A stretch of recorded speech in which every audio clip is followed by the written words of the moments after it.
Owning less is great, but there's something even better: wanting less. When it comes to buying and owning things, we're captivated by the glamour of goods for sale, regardless of whether we need them or would enjoy them for long if we had them.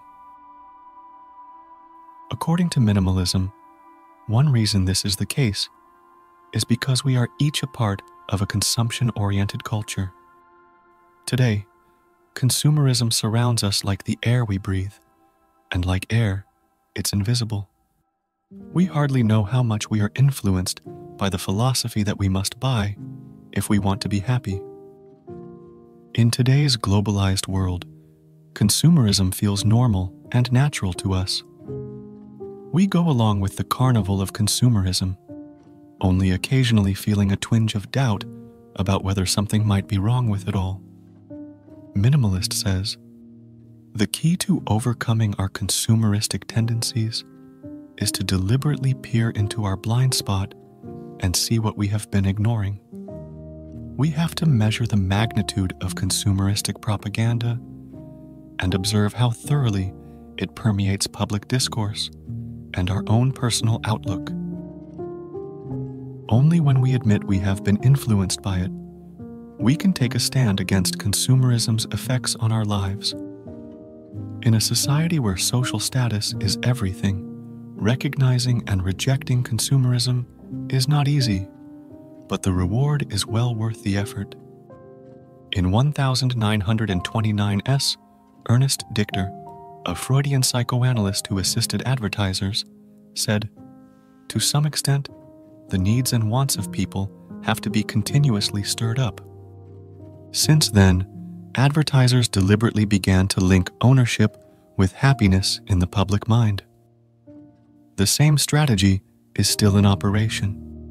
As one article explains, today, an iPad, the right vacation, or the latest sneakers have become prerequisites for getting respect. Certain brands of beer are synonymous with friendship and a sense of community. An oversized house points to status and proof of your earnings and ability to provide for a family. These are all, of course, ideas created by advertisers whose clients profit when we buy more than we need. The philosophy of minimalism says, advertisers have been so successful at playing on our selfish desires for ownership that today buying and being happy are considered virtually synonymous. It's as if the purpose of life is self-gratification, and buying things is the only way to get there. And the real worry is, we don't think about this, we just assume it. Above this, to make resisting consumerism even harder, some of the finest minds in our generation use every tool they can devise to craft us into even greedier consumers.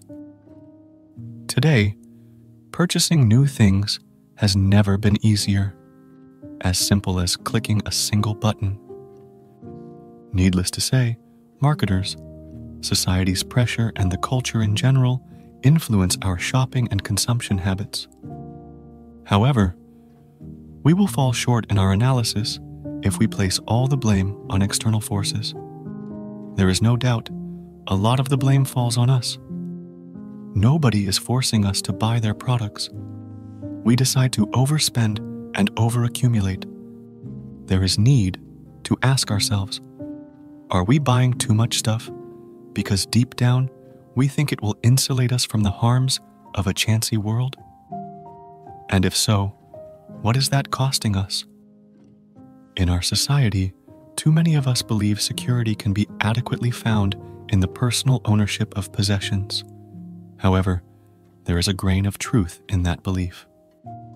Certainly, food and water, clothing and shelter are essential for survival.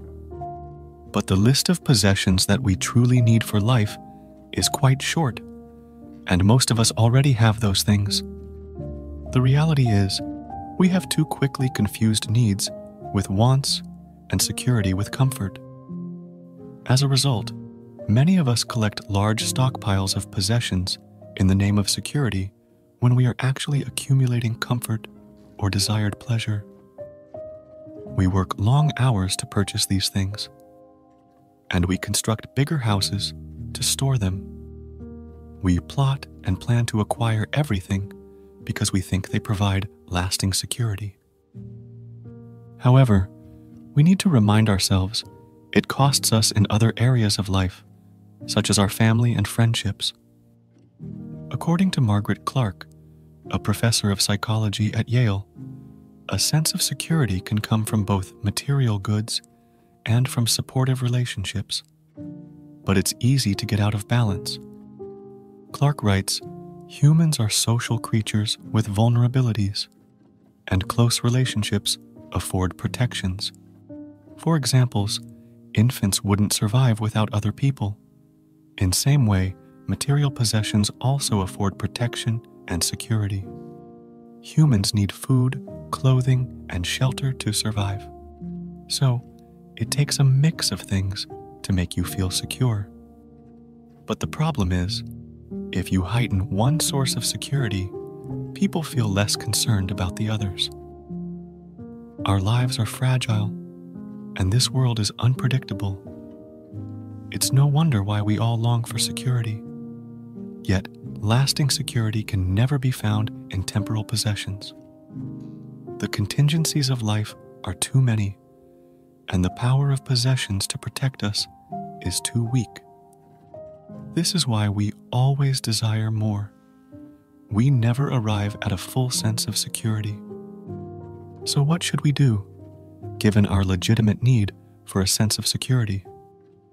We should look to the very things we so often sacrifice in our pursuit of more and more possessions, relationships. So, if you decide that one of your motives for overaccumulating is because you're relying on your things to give you a sense of safety, then I urge you to cut back on buying and owning, and instead put more effort into how you relate to the people around you. Rich relationships with your family and friends can not only give you joy, but also make you feel safe in a web of caring. Therefore, stop trusting too much in money and material possessions as your source of security. They will never deliver it. Minimize your ownership, and you'll be freed up to find real security. Have you ever test-driven a car before deciding whether to buy it? Has your doctor ever given you a medication for a trial period to see if it helped your symptoms? I bet most of us have done. There are situations where we want to try living with an option before we fully commit to it. In other words, we experiment with it. Experimentation is a powerful tool you can use in developing your own expression of minimalism. The idea is simple. If you aren't sure you want to get rid of something, live without it for a while, and then decide whether it's necessary to you or superfluous. It's a way of testing your assumptions about how much you need. Patrick Rohn, who has given the concept of enough. In his book titled Enough, Patrick writes about finding enough and says, enough comes from trying things out. It comes from challenging your preconceptions. It comes from having less, trying more, than reducing to find out what is just right. It comes from letting go of your fear of less. It comes from letting go of the false security of more. It also comes from having more, losing it all, and finding out what need really is. Enough is hard work. So, to get there, one must let go of what-ifs, guesses, and half-truths. One must overcome fear, self-doubt, and thoughts of grandeur. One must ask hard questions to find harder answers. But please keep in mind, even that changes. Just as the wire walker must make slight adjustments to constantly changing conditions, so must you. Therefore, the goal then is not to find what is or will be enough forever. That is impossible. The goal is to discover the tools and strategies you need to find what is enough for you right now and provide the flexibility to adjust as the conditions change. The concept of enough is a personal discovery that must take into account any number of important factors. But if we never look for it, we will never discover it. Imagine a tightrope walker sticks in your mind. That's you up there on that wire. Most of the time, we lean to the side of having too much, but we don't even know it because we're so used to leaning that way. However, experimenting with living without things enables us to see what it's like to lean toward having too little. Only as we do so can we find the right balance in the middle. According to Patrick Rohn, that place of balance isn't too much, and it isn't too little. It's just enough. And experimentation helps us find it.